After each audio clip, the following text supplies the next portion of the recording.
Let's talk about property and casualty coinsurance.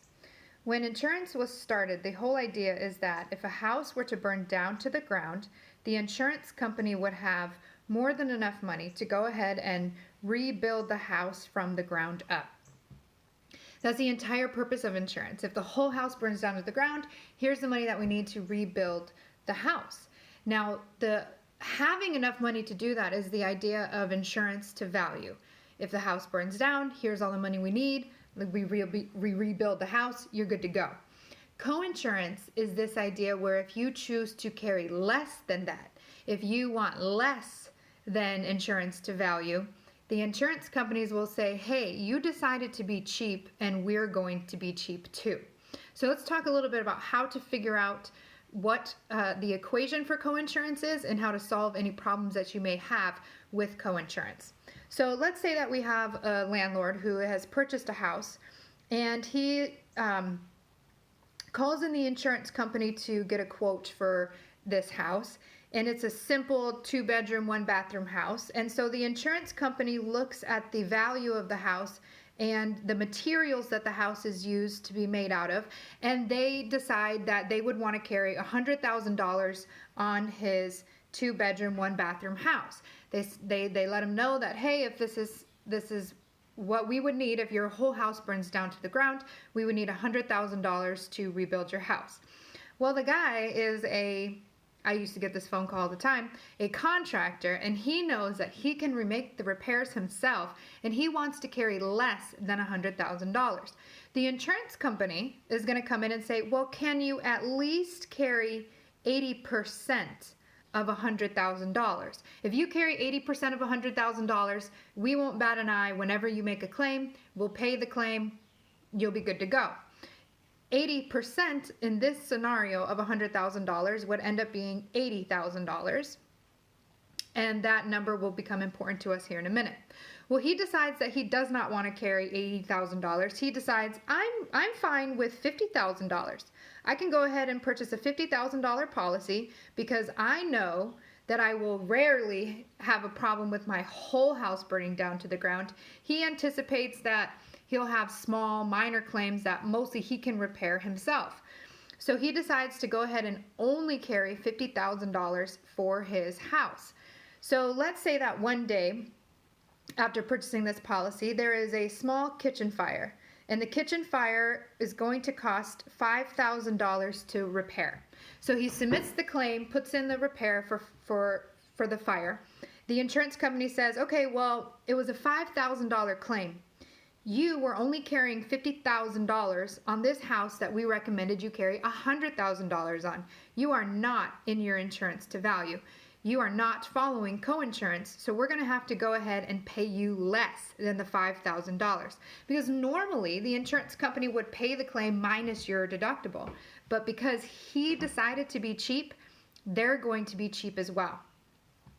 And here's what they're going to do. This is what the equation looks like for coinsurance. It's did carry divided by should carry. And this should carry, it's important to note, is only the 80%.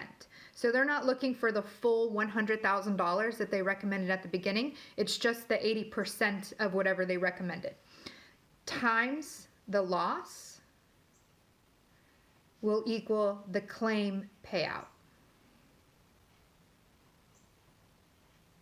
So in this scenario, here's what our numbers would look like. He did carry $50,000.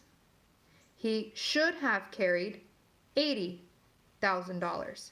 He had a $5,000 kitchen fire, and when we do the math, which you will have a calculator when you do the test, when we do the math, it'll come out to $3,125.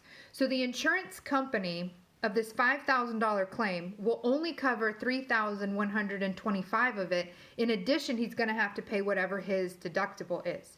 So when you do not carry with the full amount that they recommend, and when you go lower than 80%, 80% is like their lowest bar.